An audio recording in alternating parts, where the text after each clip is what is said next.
জুলাই ঘোষণাপত্রের খসড়া চূড়ান্ত 5 আগস্ট জাতির সামনে উপস্থাপন, জানিয়েছেন প্রেস সচিব। ঘোষণাপত্রে থাকবে নতুন বাংলাদেশের উপকল্প, বলেছেন তথ্য উপদেষ্টা।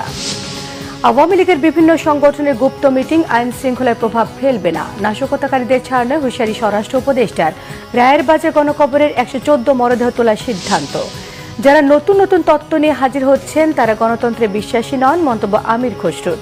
ফ্যাসিস্টদের ঐক্যবদ্ধভাবে প্রতিহতের আহ্বান নজরুল ইসলাম খানের। জুলাই আগস্ট গণহত্যা মামলায় শেখ হাসিনার বিরুদ্ধে সূচনা বক্তব্য উপস্থাপন কাল। ট্রাইব্যুনালের অনুমতি নিয়ে করা যাবে সরাসরি সম্প্রচার। দেখছিলেন ক্রাউন সিমেন্ট সংবাদ শিরোনাম। বিস্তারিত। জুলাই ঘোষণাপত্রের খসড়া চূড়ান্ত 5 আগস্ট জাতির সামনে উপস্থাপন করা হবে বলে জানিয়েছেন প্রধান উপদেষ্টা প্রেস সচিব শফিকুল আলম। শনিবার প্রধান উপদেষ্টা প্রেস সচিব তার ভেরিফাইড ফেসবুক পেজে বিষয়টি নিশ্চিত করেছেন।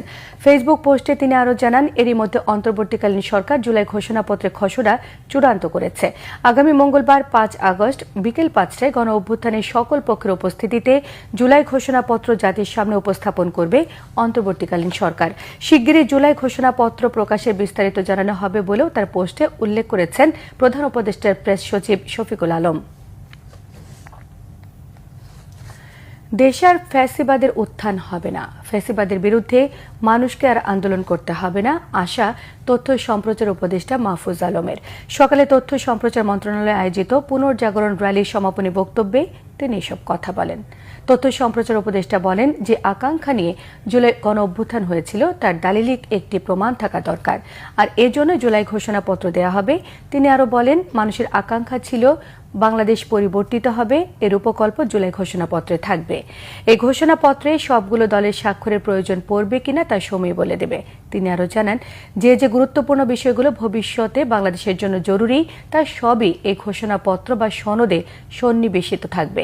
এই ঘোষণাপত্রে জুলাই আন্দোলনে অংশগ্রহণকারীদের স্বীকৃতি থাকতে পারে বলেও আভাস দেন তথ্য উপদেষ্টা। 5 আগস্টে বসে আমরা যে আকাঙ্ক্ষা নিয়ে বাংলাদেশকে চেয়েছিলাম, ওই আকাঙ্ক্ষার একটা পেপার ওয়ার্ক আমাদের থাকা দরকার, একটা দালিলিক প্রমাণ থাকা দরকার। সেই দালিলিক প্রমাণটা হচ্ছে জুলাই ঘোষণাপত্র। এবং জুলাই ঘোষণাপত্রে ওই আমাদের যে আকাঙ্ক্ষাটা ছিল, আমাদের যে তীব্র যে একটা আকাঙ্ক্ষা ছিল যে বাংলাদেশ পরিবর্তিত হবে, সেটার একটা রূপকল্প জুলাই ঘোষণাপত্রে থাকবে। এবং এই ঘোষণাপত্র আসলে সবগুলো দলের সিগনেচারের প্রয়োজন হবে কিনা আমরা জানি না এখনও। আমরা মনে করি যে মূলত যেই ব্রড বিষয়গুলোতে সব দলের কনসেনসাস আছে, ঐকমত্য আছে, ঐতিহাসিক এবং